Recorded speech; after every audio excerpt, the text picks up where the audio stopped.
We're inside Derna, in the worst affected area, in the worst affected town in eastern Libya, where many relatives are still searching for their loved ones.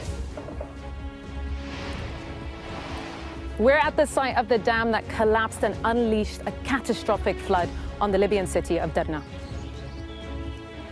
The United Nations has said that most of the deaths could have been avoided if there'd been an adequate early warning system.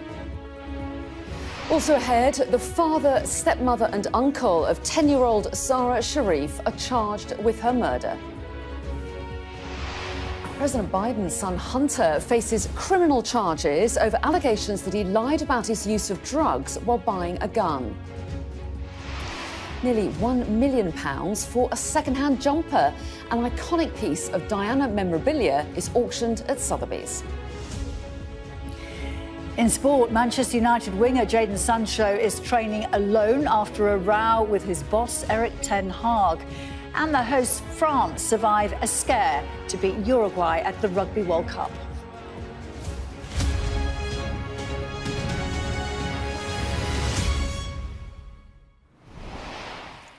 Hello, a very good morning to you. Libya's Red Crescent says 11,300 people are now known to have died in the coastal city of Derna. The scale of the humanitarian disaster is unprecedented. This is the worst flood disaster in Africa's recorded history. People desperately need help, but they also want answers about why there was no adequate warning system in place. Well, Sky's Alex Crawford and Yusra El-Bagir have reached the city of Derna and joined me now. Alex, to you, first of all, tell us a little bit about what you've seen since you arrived there. Well, pretty much in the centre of Derna, quite near the port, and everywhere you look here, it's 360 degrees destruction. You can look behind me. Where we're standing is the first floor of a 9-storey block of flats. It's just been levelled.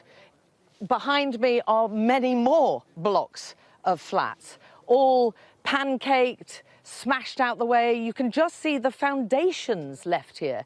The force of the water was so strong from the 2 dams that collapsed, which Yusra will show you in a minute, that it actually sounded like the locals saying it sounded like explosion after explosion after explosion. Massive tons of rocks, whole apartment blocks just swept away. You can see the foundations of an entire bridge. There are 3 bridges that have just been swept away.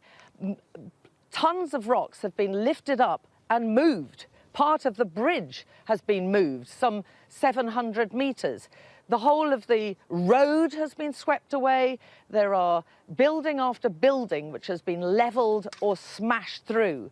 They had, according to those who survived, about 20 minutes to get out of the way of this torrent of water. You can see again another bridge, just the foundations sticking up out of the way. That is, to the left of the bridge, is the Saba Mosque.